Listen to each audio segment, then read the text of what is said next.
salaamaaleykum am ngeen 2 minutes seen temps am ngeen voilà merci beaucoup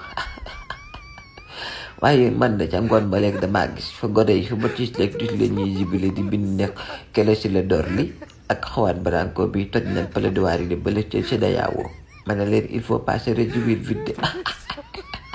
wallaay asim ndax Suisse bee ba gis jubul noot atte dëgg noot atte yoon kele si la door li soo bouge mes oreilles moo wax ma dégg damaa jub soo bouge mes oreilles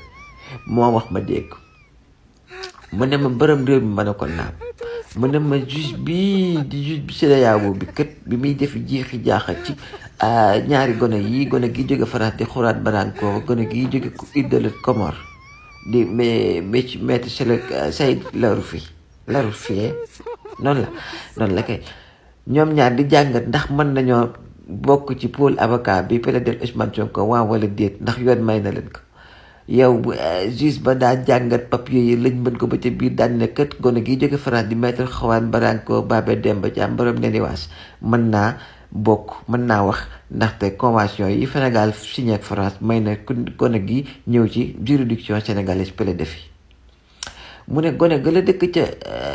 île de Comores di Saïd Laroufi kët moom amul benn par firndeef wala benn preuve buy wane ne war naa mën a plaider ci juridiction sénégalaise yow juge ba tëdd ca naajoo na gone gi du fi waxe ba tey jii waxut bu ngeen gisee ñoom ñaar dong maître Kele si la door li ak gone gi di Juan Branco ñoo doon plaidoirie yow kon ko juge bi jubul maître Kele si la door li na ma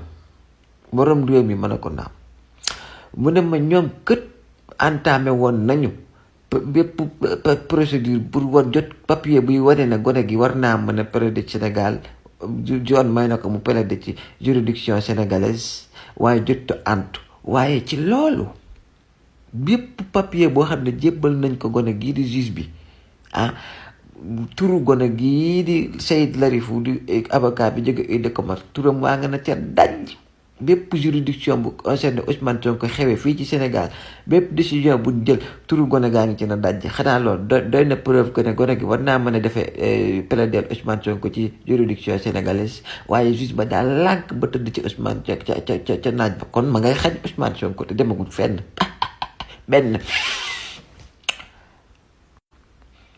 beneen ba ca topp mooy bañ paree que juge ba dajale na lépp